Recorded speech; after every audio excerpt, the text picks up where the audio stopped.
Welcome to Myers Metal Detectors, located in sunny Tampa, Florida, where we sell nothing but fun and adventures, treasure hunting gear, and anything you can imagine for metal detecting. Give us a call, 813-237-1939. Happy hunting and dig deeper.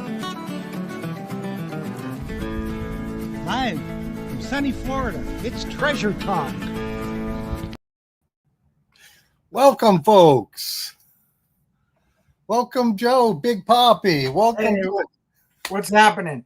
Hey, welcome to another exciting edition of Treasure Talk, and we got an awesome show lined up for tonight. And as you can see, Jeff is not here tonight. My good buddy Jeff Monin he's down there in the southern Gulf of America. Let's see, can they see that hat or the wrong camera? There you go. Southern Gulf of America treasure hunting with his family. And we sure do miss him. So hopefully you'll have a good time there and find plenty of treasures while he's on the beach. I think he's in Naples, and then he'll be heading up this way in a day or two. And I wanted to wish everyone, I don't know if you say Happy Memorial Day or not, but it's a day of remembrance for fallen soldiers. So hopefully everybody remembers that, what this day is for. And I want to welcome all into Treasure Talk. So, Joe, how you doing, buddy? Doing good. Yeah, we're pleased. Today is Memorial Day, honoring all those men and women that gave their lives to honor our country and our freedom. And I'm excited for sure. It's not all about just cooking and going to the beach. It's remembering all those soldiers that gave their lives. Yes, the fallen soldiers, absolutely. So, with that said, I guess I better remind folks and do the housekeeping and get rolling on here because we do have an awesome show lined up. Fred is going to be on here, and he's going to be talking about sapphire hunting. And, oh, what happened there? Did I hit a button? No, everything's good. Okay. Because I saw all these emojis popped up on the screen. So don't hit a button. I got to remember that. Jeff always does. Tie your hands together. Yes, don't hit nothing. So as always, folks, today's show is brought to you by your friends here at Myers Metal Detectors. And if you're lucky enough to come in on Saturday, you'll see Joe, and he'll show you fun and adventure because that's what we're all about. And, of course, the views, thoughts, and opinions expressed here by the Treasure Talk guest and member belong solely to the guest and member and not necessarily to Phil Myers, Jocelyn Myers, Myers Metal Detectors, or Joe Vizzi. Absolutely. And, of course, the purpose of Treasure Talk is to promote the hobby of metal detecting and treasure hunting in all forms. And we're going to do one of those forms today. We're going to talk about. Becker said to tell you Memorial Day is not a happy day. It's not a happy day. Tom Becker said it's not a happy day. It's not a happy day. It's a day of remembrance for sure. Absolutely, Tom. Thank you for reminding us. And I guess I was back to what Treasure Talk is all about. It's about promoting the hobby of metal detecting and treasure hunting in all forms. And that's what we're going to do today with Fred Banke. We're going to talk about, of course, we can talk about all the many books he's written on the Treasure Coast, but today we're talking about sapphire hunting out west. So, did I miss anything, Joe? No. I thought you froze up there, buddy. No, I'm just listening to you and Listen excited to to have Fred on the show. Yeah, you're listening. That we have Terry Shannon in the chat as well. So, hey, Terry. I got to pull up the comments so I can see that stuff. Yeah, it looks like the crowd's starting to grow, so that's awesome. And Dig in Florida with Bill Gross says, my uncle Bill, Korean War, 1950. Yeah, that's he's a Gold Star family, I guess then. All righty. Well, are we ready to bring on our guest? Absolutely. Bring him on. Okay, let's bring on Fred. Get him on the stage. Hey, everybody. Hey, Fred. We're Hey, glad guys. you're here today, and we're going to talk some treasure hunting, aren't we? We're going to talk treasure hunting without the metal detectors today. That sounds more like work, when you're not swinging the detector. So did you do a lot of digging? I did a lot of digging. I tell you a story about the digging after the first video. I can tell you a story about digging because I did a lot of it. Okay. All righty. So do you want us to roll the video? Why don't you first tell us where you're at, what you were doing there? Okay, so um, I I was on my trip last summer, and I wanted to take pictures for my latest book, the Nez Perce Trail. I had the book mainly written, but I wanted to get a bunch of pictures of the battlefields and places the Nez Perce stayed. And during that trip, I went down through Yellowstone, and then from there, I wanted to go up and do some sapphire mining. And the sapphire mining, I stopped in two places. The first one was Phillipsburg, and the second one, where I spent 2.5 days, was Helena, Montana, and it was just fantastic time. It just made the whole trip. I got to meet the owner and become friends with the owner, and the first half day I was there just processing, learning how to process the sapphires, and then I'd made arrangements to go back and uh, meet with the owner and go up into the mountains to a different mine that they call the Mother Lode, the El Dorado mine, and it was just a fantastic experience. It really was. Awesome. So you want me to put the video on right now, Fred? Yeah, go ahead and put the video on. There's two videos. One of them was everything up in Montana, and then the second they're just short videos. And the second one is I brought bags of pay dirt, which is gravel, back with me, and just last week I processed a few days ago. I processed a bag of that and found some really nice emeralds amongst that. But it actually demonstrates how you clean it and process it and get the emeralds to come to the surface and stuff. So it's easy picking. Okay, cool. But yeah, I'll explain a lot more after the videos. Okay, well, we're going to go ahead and add it to the stage and run it. So here we go. One of the highlights of my trip last summer was to go sapphire mining in Montana. I spent a total of 2.5 days at the Spokane Bar Sapphire Mine, and the first half day was spent purchasing bags of pay material and learning how to process it. On the second day, I had made arrangements to meet up with the Gem King, Mr. Russ Thompson, and he's the owner of the Spokane Bar and the El Dorado Bar Sapphire Mines. So we traveled up to the El Dorado Bar Sapphire Mine so that I could process my own pay dirt.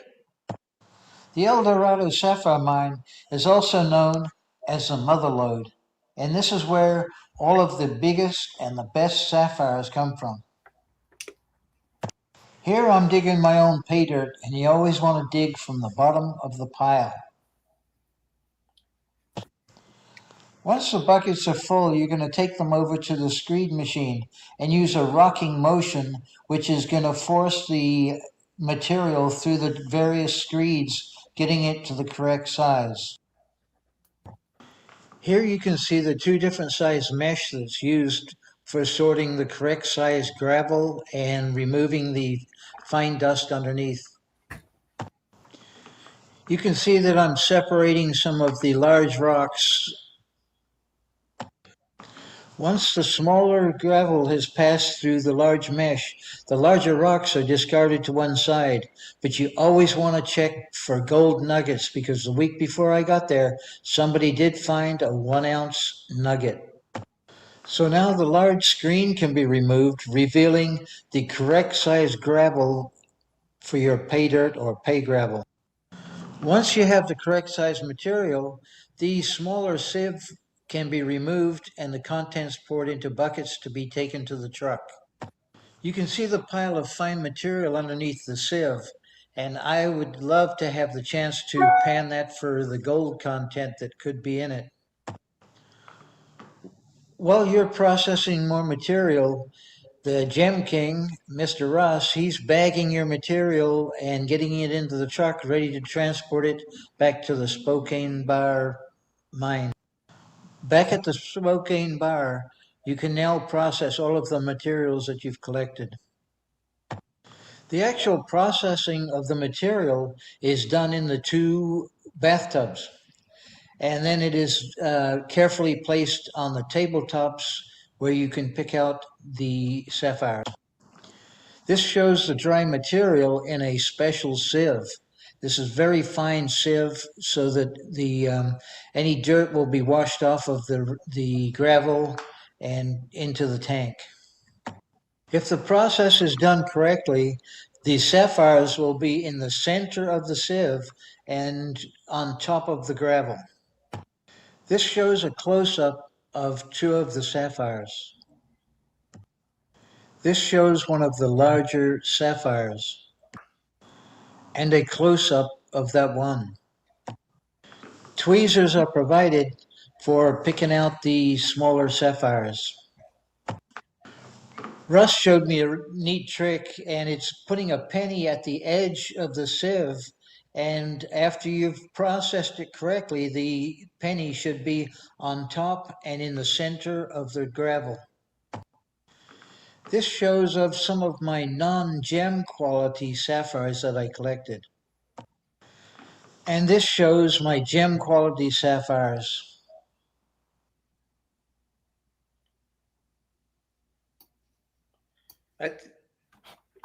Okay, Fred, shall we run the second one or? Yeah, Let them get some people in the chat.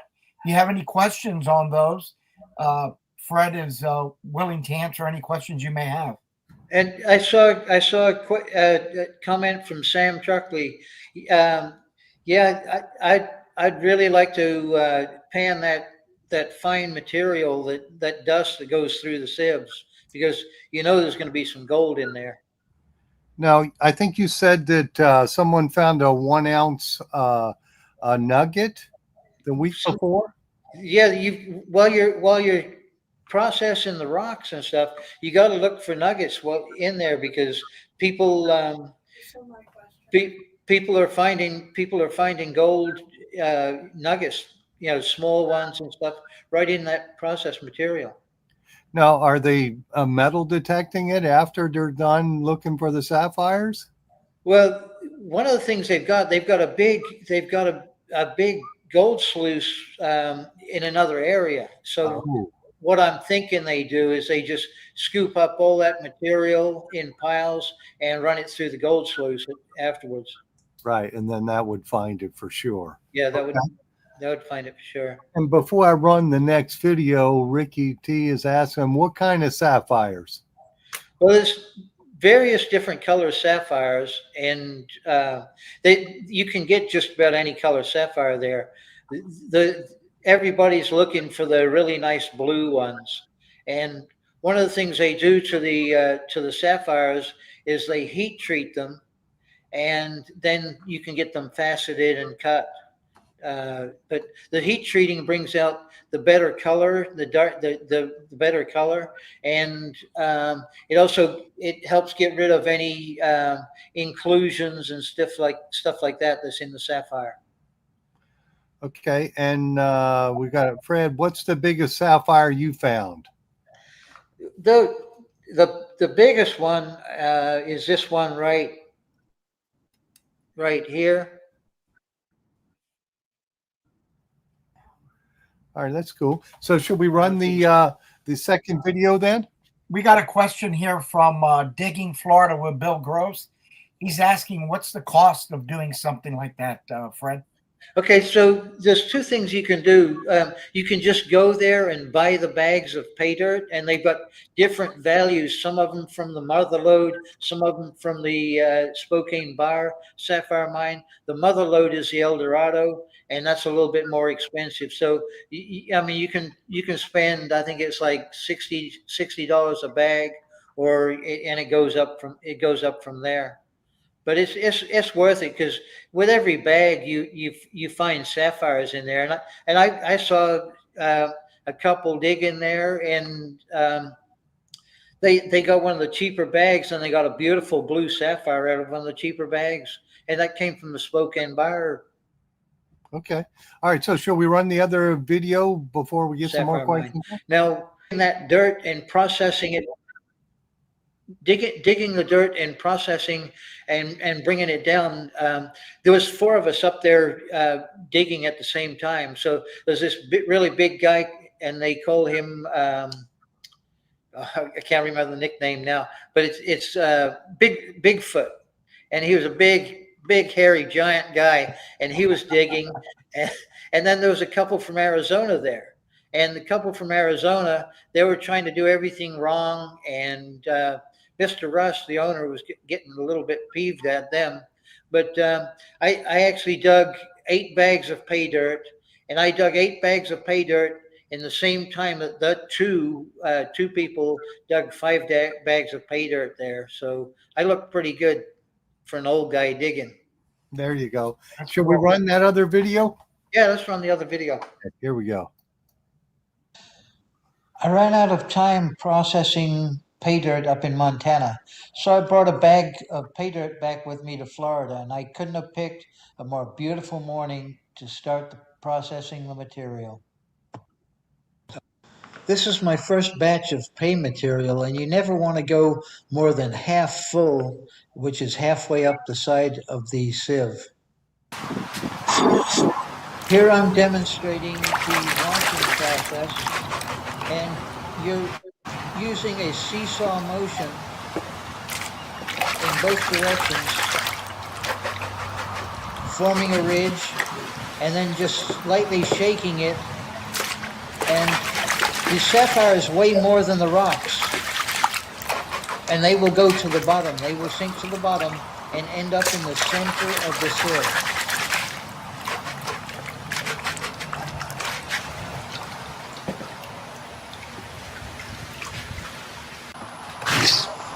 Once you've processed your material, you're going to place foam on the sieve, and then you're going to carefully flip over the sieve and remove the sieve, leaving the material on the table. The sapphires weigh more than the stones, so they should be on top and in the center of the rocks, the stones.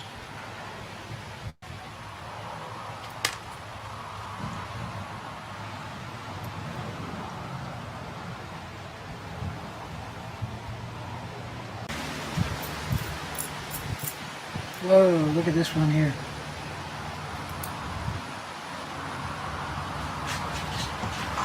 You carefully go through the rest of the material to make sure you haven't missed anything. And this is the result of my processing of the material. 3 beautiful gem quality sapphires.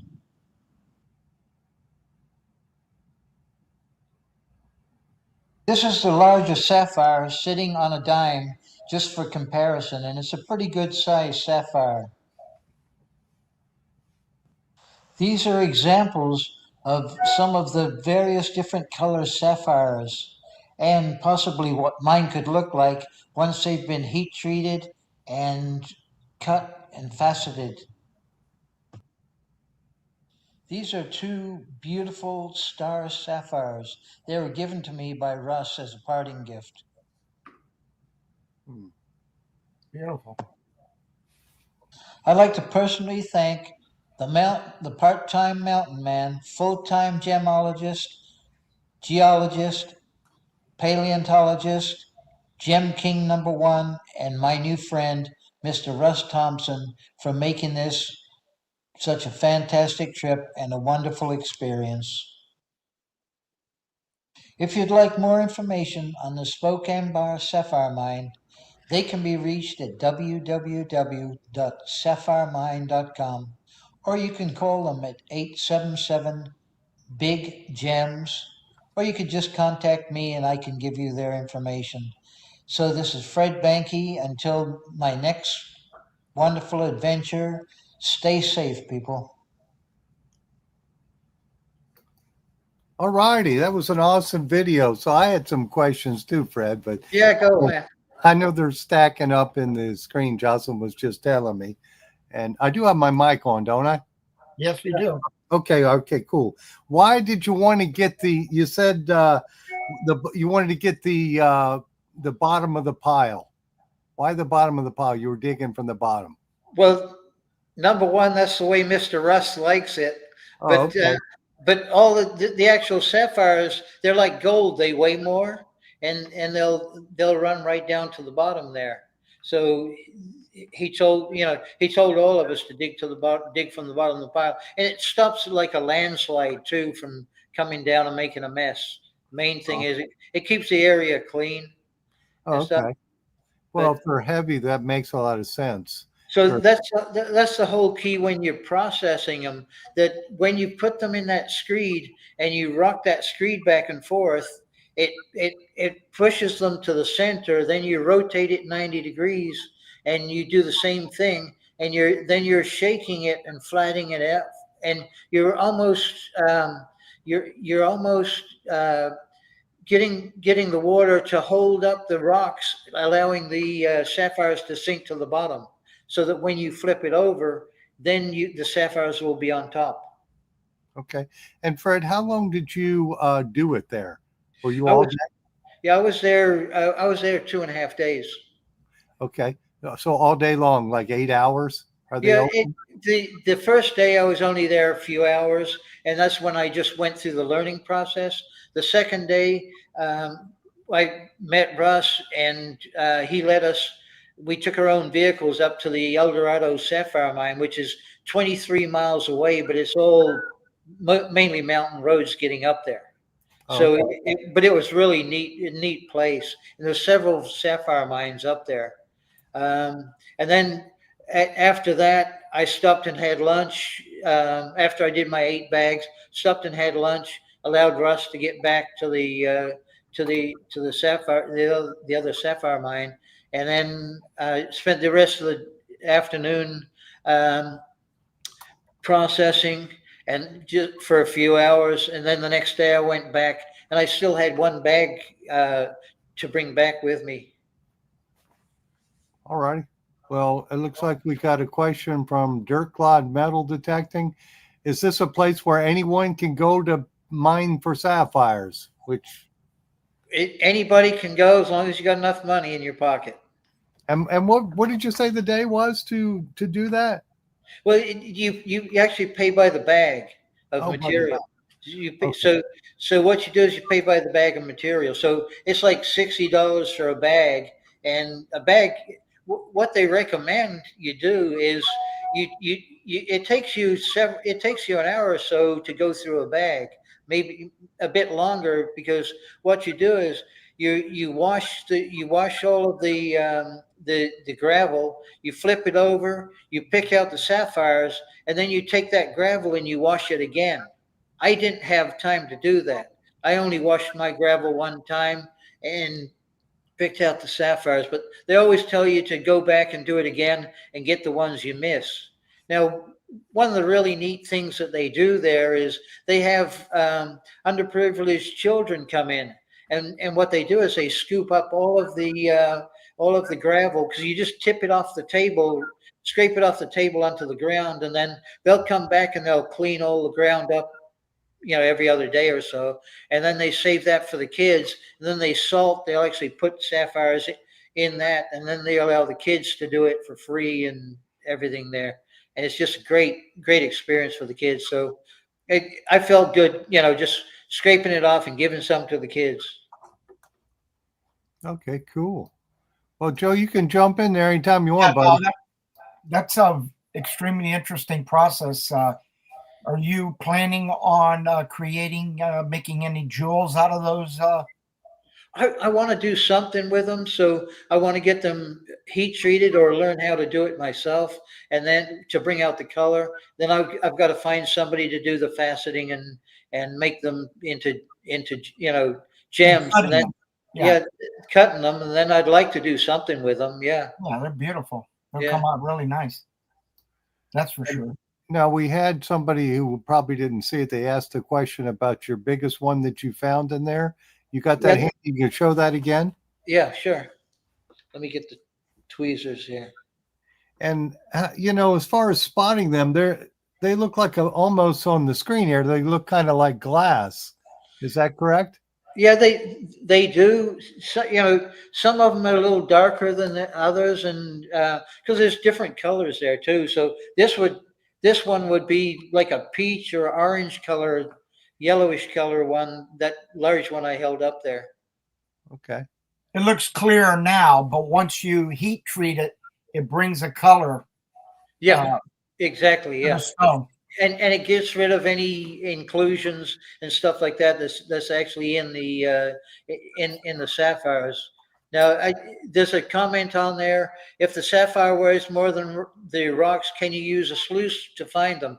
Yes, you can, because they use the at the sapphire mine there at the El Dorado. They have that sluice, and they of course they get the gold, but they also run the gravel through there to get sapphires as well.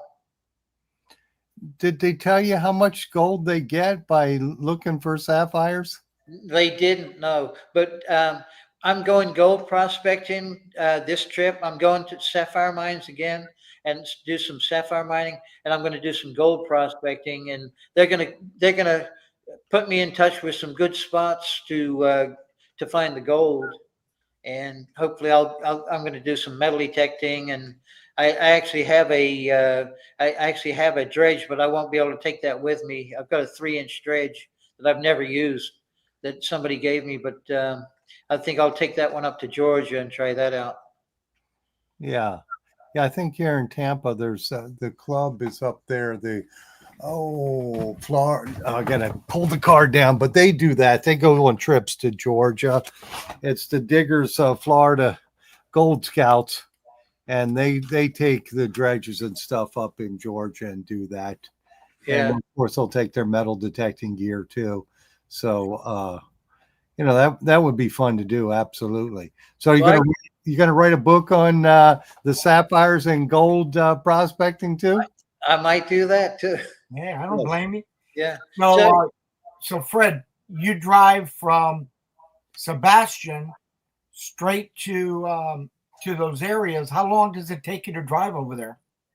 Well, last year I drove from here to Kemmer, Wyoming, and that's where I did the fossil hunting for the fish.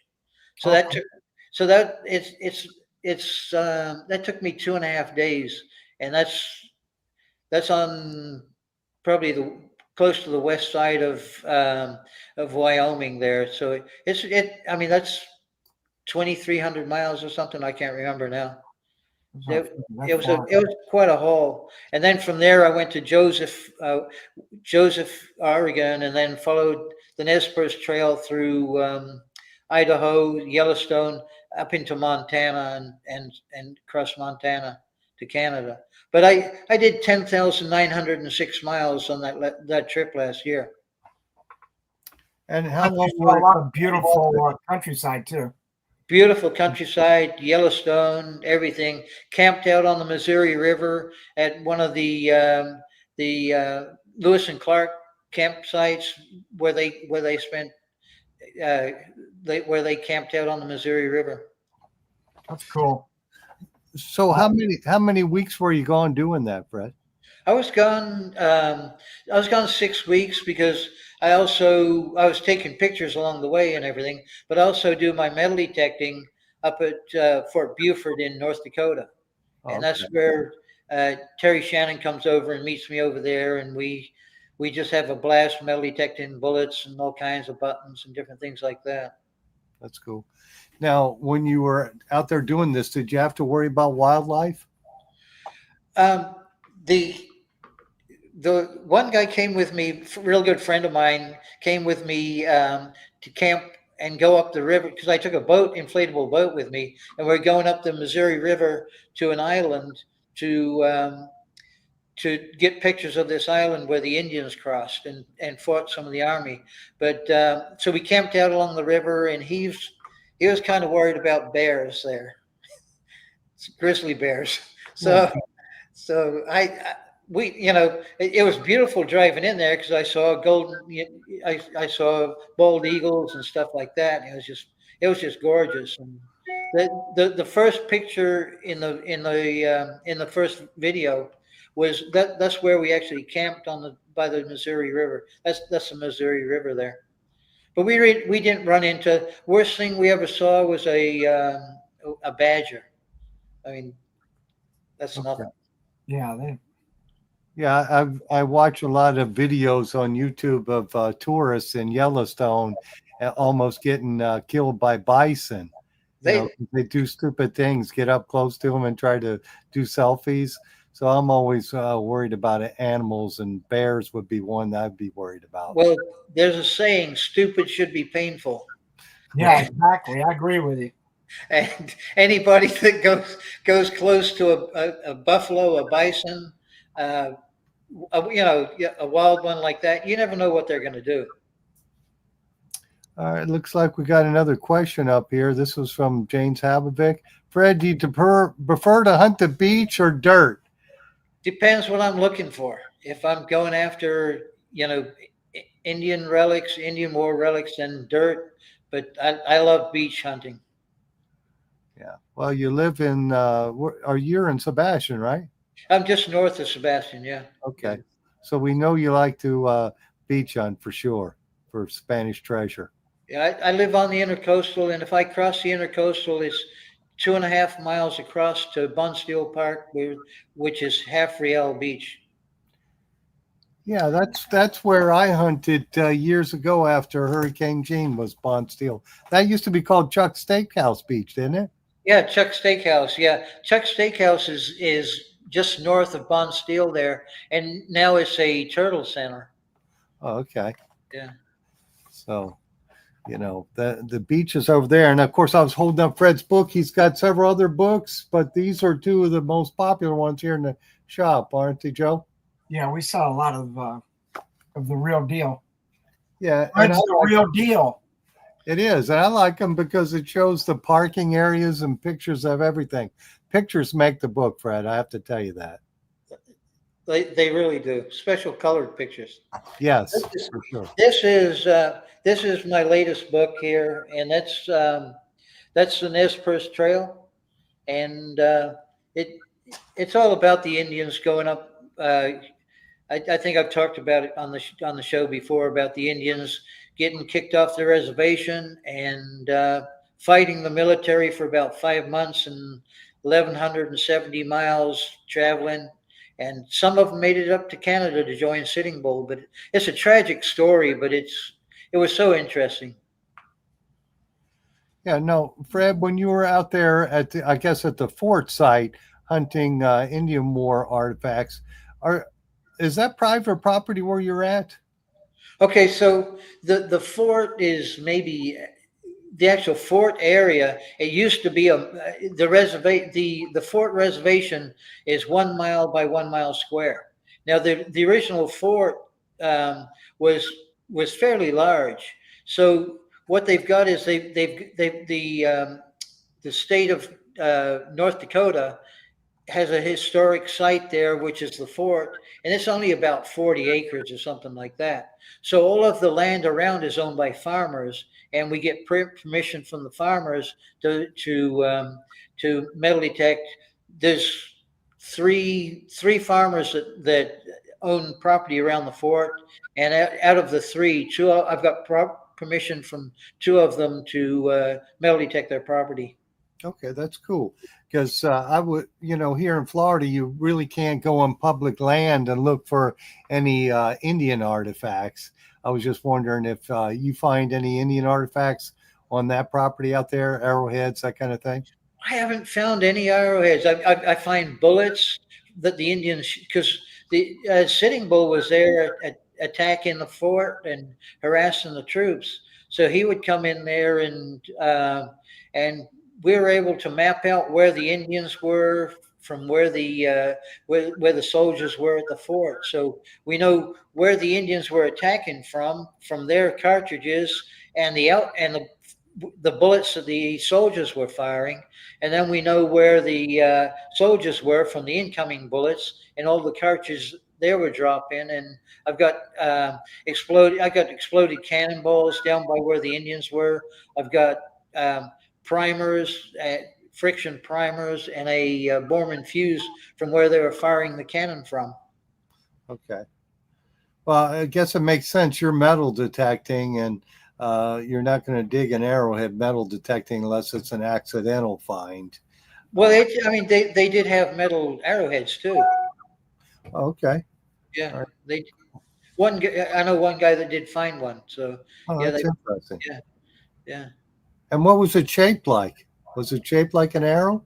It was a lot longer and narrow and pointed than a stone one. I can show you right here. This is one I found on my property right here. Okay. That's awesome. For sure. That's neat. So I guess we got away from the sapphires. Let's go back to that. So how many bags did you do on your second day? So I did 5 bags on my second day. Okay. And I brought 1 bag home with me, but I did buy I did buy some bags from another mine. I went to Phillipsburg first, and I left the Indian battle site and traveled over to Phillipsburg, and I took a shortcut through the mountains because that's the GPS told me to do that.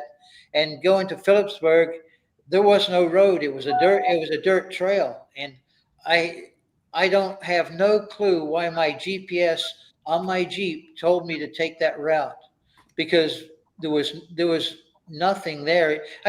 It was 140 miles from Big Hole all the way around on the highway, which you can do 80 miles an hour to get to Phillipsburg, and it took me longer just at 5 to 8 miles an hour on this trail, just getting to Phillipsburg. And the shock on the faces of the people when I came down this little mountain, it turned into a little mountain road, and people were saying, "Where the heck did this guy come from?" Because It was a treasure hunting adventure, wasn't it? it was. So I stopped in Phillipsburg, and I went out to a mine, and I bought some pay dirt there, and I only had time to process one bag while I was there, and that was a learning process, and it wasn't as good, nowhere near as good as the one the Spokane Bar, and the El Dorado. They had their stuff trucked in and to their site and stuff, but it was a learning curve. And I've still got a couple of bags I've got to process of their pay dirt, so we'll see. I may have more sapphires to show you. Oh, that's awesome. Yeah, it's cool. So have you ever done like the diamond mines? I have not. No, that's one of my bucket list items to go to the in Arkansas there to the diamond mine there. But So- yeah, I'd like to do the rubies and stuff too, and do the rubies, stuff like that. And I'm looking forward to doing the gold prospecting, because I joined the Gold Prospectors of America, that club, and they've got properties all over. And I want to go to some of them, like in Idaho and Montana, where nobody gets to, and they're out of the way. And I've looked at them on maps, and they're just miles out of the way, so they won't be as panned out and stuff like that. Right. And are you going to take some bear mace? I got some. Bear spray? Oh, okay. I got bear spray.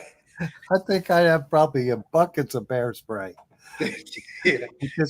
Phil, you're quite I'm nervous. bear phobic. Let me just say that. All you got to do is strap on a 10 millimeter, and you'll be fine. They're not going to mess with you. I don't want to kill any animals, but I just, spray them with the Came mace. walled. Well, I was up there with Marcus, my buddy, when we went to the camping on the Missouri River, and I wasn't too worried about it because I can run faster than him. Yeah. Yeah, exactly. But the bear Leave can them run behind. faster. The bear can run faster than both of you. There you go. But I know here in Florida, we just had first ever on recording death of a human to a black bear. I guess it was down. Really? Wow. Yeah, that was down. I think somewhere west or east of Naples, and I guess that's around the Everglades or Oh, some. Yeah, so a man and his dog were killed by a black bear, which is very unusual. but they're having a black bear hunting season this year. Yes, I think that's already passed, if I'm not mistaken. Maybe It there's could been. be. Yeah. That won't be till November. Is November, October, November is when that would be passed, but I don't think it's statewide. Oh, it's different areas. Yeah, I know it is over here. They're going to do some over here. So yeah, it's like alligator hunting, and you got to get. It's a lottery to get the tag. Yeah. yeah. I was just reading. Florida Metal Detecting says the diamond mine in Arkansas is huge, but well worth going.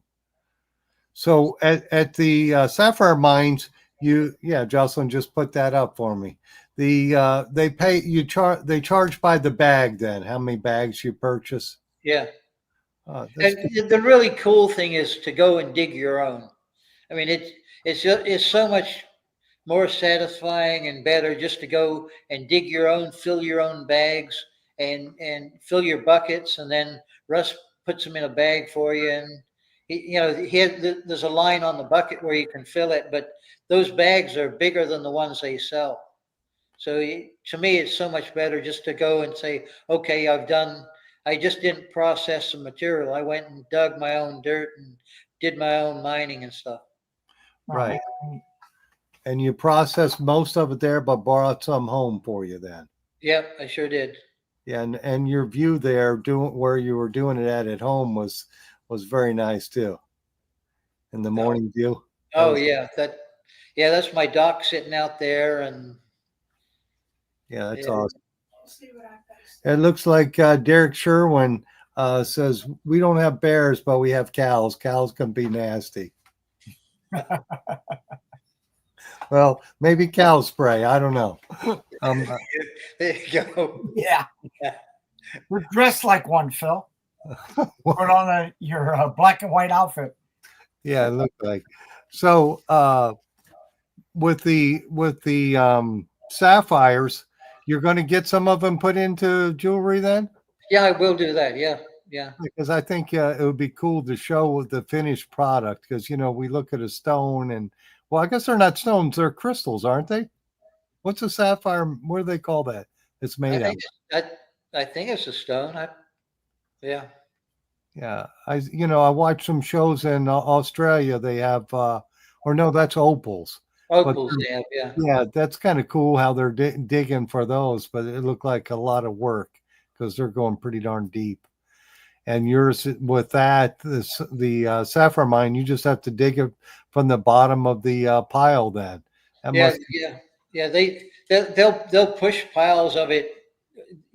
They'll dig and push piles of it. Now there's a really famous sapphire mine just north of Helena there, and I think it's called the Yoga or something, Yoga mine, and that's where they get some beautiful blue sapphires. And they used to allow, I wanted to go there, and they used to allow you to go there and pay to play. That's what they call it, paying to play. So I wanted to go there and pay to play, but the owner of the mine, I guess, another reason to dig from the bottom of the pile and stuff, he got covered and he died. He was digging into the side of a hill there, and it caved in on him, and he died. And his son's taking it over now, and hopefully they're going to open it up again to the public, because I'd sure like to go to that mine too. They're just beautiful dark blue sapphires. interesting. Well, it looks like Sam Truckley says usually a pay dirt bag, they seeded it to guarantee you'll find an amount of gold or gems. Well, this one they don't seed it. I've seen them. I went to the one mine where they truck it in with a dump truck, and then they shovel it and put it in bags, and there's no seeding going on. And if you go dig your own, there's no seeding going on either. It's just, yeah, they're not seeding these. I know they do that with the gold to guarantee, you get a certain amount of gold in each bag and stuff like that, because I've ordered some of those bags of pay dirt. Mhm. But these aren't seeded. Yes, just reading on here. No, I missed it. I think Ricky T said that he wouldn't trust a bag that's already filled. He'd want to fill his own bags. So that makes sense for sure. Yeah, Sam wouldn't trust any already filled bags. Well, I mean, when I first went there, I bought some already filled bags and stuff, and I mean, it's hit and miss what you're finding. You might find some really small ones. You might find one big one in there. You never know what you're going to get. Yeah, it's Kind of very like interesting. it's kind of How like Forrest Gump. Yeah, Forrest Gump, a box of chocolates. You never know what you're gonna get. Okay, Chad. They have I think it's Big Dig, Florida here, where they do the same thing. You pay by the day, and they look for Indian artifacts. Yeah, it's arrowheads, right? Yes. Yeah. So So, has anybody done that? Because I'd like to go do that someday too. yes, I think some of the guys in the club have done that before and found some stuff. And it's the same thing. It's hit or miss. If Yeah. they're in a good area where there's been a lot of activity, you'll find a lot. And of course, they leased a property for someone, and they bring in big, I guess they're like sluices or shakers, and you can pay to have them shake it for you, or you could do it yourself. It's interesting. Yeah, this was like a shaker that I was using, and you're pushing it back and forwards, and it's forcing the material through the different wire mesh. Right. Because Yeah, it looks so. What you were using in the video too looks similar to what we used when we were digging for artifacts years ago in downtown Tampa, which was Fort Brooke, and we would use sifters like that, but we had them on a rocker. We used conduit to make it so we could rock it back and forth and look for artifacts, and just look for stuff that was man-made. yeah, Anything square or round. Your eyes have to develop a sense for that. yeah, It was kind of interesting doing that. yeah. It's like looking for shark's teeth. You got to develop an eye for that. Absolutely. And Ricky T says fossil hunting too. So it sounded like you really enjoyed digging the fossils. I mean the sapphires. I had such a great time digging the sapphires. I'm going to go back for sure, and maybe bring a couple of bags home with me again and stuff, because I like just taking my time here and doing it too. Yeah. Now, what is the value of those stones like that? I don't know. Ask me after I get them cut and colored and cut and done, because I really don't know. I think some of them can be worth $1,000 or more. Depending on the size. It all depends on the size and the quality, and you know uh, they what's really nice is when you're done, you take them into the office, and there's a lady in there that will put them on a lighted piece of glass, and she looks through them, and she sprays them with like Windex, and because they show up much better when they're wet. And what she does is then she goes through them, and she puts the ones aside that are gem quality, and then she puts the other ones aside that are just sapphires. They've got a lot of fractures in them and inclusions in them. That's why they're rejects and stuff. Okay. But if they were higher quality or gem quality, do they want to buy them or? They not really, because they got so many themselves. I mean, Oh, okay. and they've got that sluice and everything too to get them and stuff. So I don't think they'd want to buy them unless it was exceptionally large or something like that, or it was like the perfect gemstone. They'd buy them if they were already processed, right, Fred? If they what? If you already had them processed, Oh, yeah. cut and have the color come through and everything, then you Yeah. can sell them. Yeah. Yeah. So I'm looking forward to getting them cut, getting a few of them cut and heat treated. I think you got to take them up to like a couple thousand degrees in an oven and it's a really slow process because the longer you leave them in there, the better the color, and you got to let it cool down real slow and everything too. So it's quite. I was reading a bit about it, and it's quite a process to do. I'm Yeah, sure I'll screw something up doing it. yeah, I think I'd let the professionals do that, huh? Yeah. Yeah. That way you keep the stone in good quality for sure. It's like cleaning coins. We don't want to be cleaning any coins. It's the same thing. And I'm Yeah. reading on here in Oregon, there's an area where you can find sunstones. I don't know what a sunstone is, so I do know what a sapphire is, and they're pretty stones for sure. So when's the next book coming out, Fred? I'm actually I've got one that's about half done, and this is I've got the Northern Plains Indian Boars book, and this is a follow up to that one. Oh, And okay. so I've got that one in the pipeline right now to do, and but my next one I want to do is going to be on the 1715 fleet. Oh, okay. So that I think that one will be a pretty neat one to have. And what is that one going to entail? What are you doing with it? It's actually more about one of the ships that was in the fleet, and it's a ship called the Hampton Court, and it was owned by the British.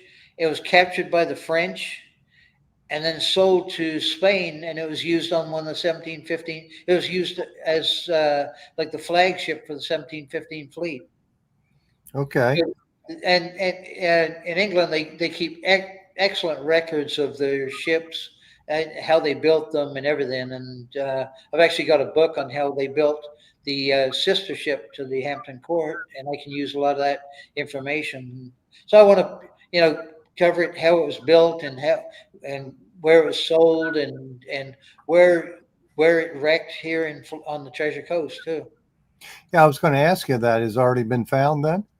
It supposedly has been found, but now the 1715 Fleet Society the archaeologist has came up with another theory that is actually was found. It was actually a little bit south of the Rio Mar wreck, so it supposedly washed ashore pretty much in one piece. Okay, 6 minutes. Okay. The whole Interesting. ship washed ashore, Fred?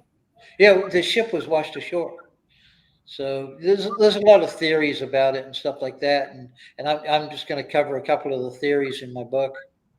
Okay, Oh, interesting. that's very You're going to have some pictures then of the other. Is the other ship, the sister ship, still around? No, that was no. What they used to do is the most one of the most of course the cargo was valuable, but these were British warships, but the cannons were valuable, and you can.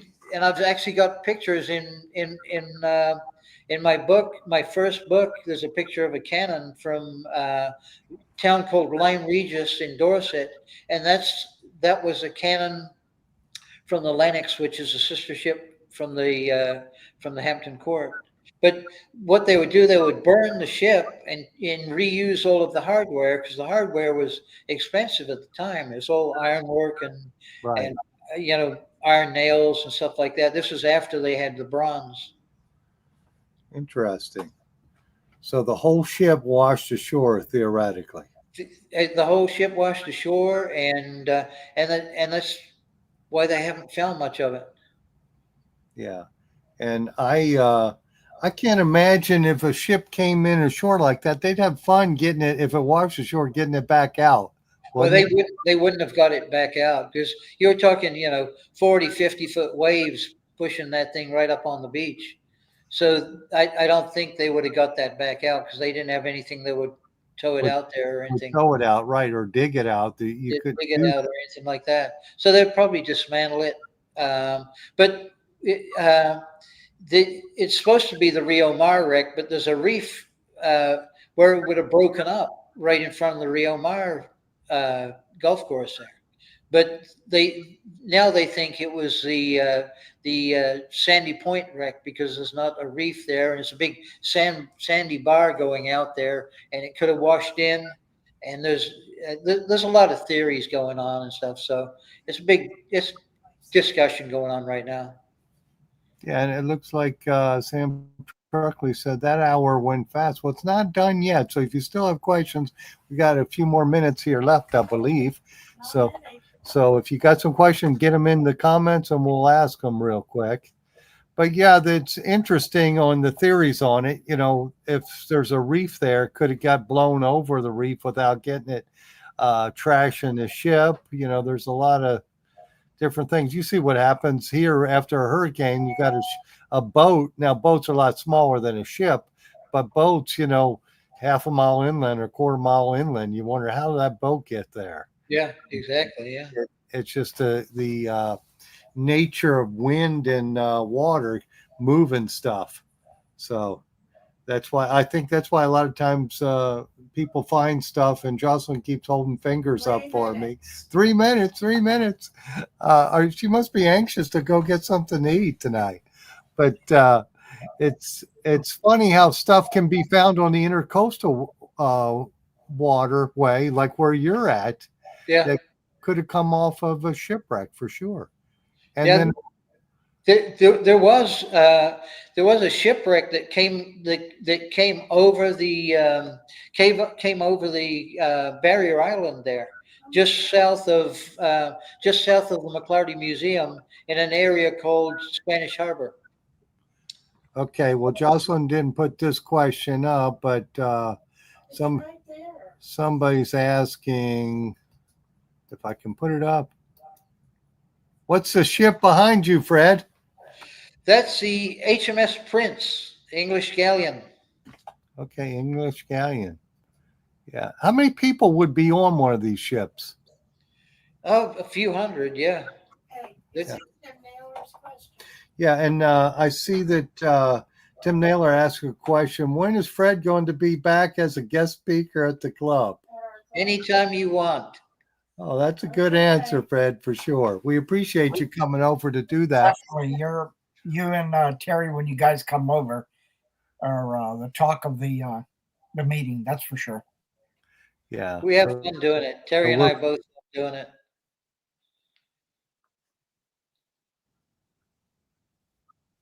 Yeah. Did you that ship that you have behind you there, Fred? Yeah. Did you make that, or you just bought it already? No, I bought it. It's really neat. Yeah, I think it's like made in the Philippines, but it's almost like a museum quality, and so much detail on there. And they ship it in a big crate, and I had to go to the train station to pick it up because they put it on a train from Houston to West Palm Beach. Oh, interesting. Living at West Palm Beach, I had to go and pick it up there at the train station. That's cool. Well, Fred, I want to thank you for being on here and talking Sapphires and 1715 fleet and all your many treasure adventures.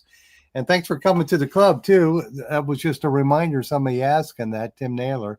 But we appreciate you for sure.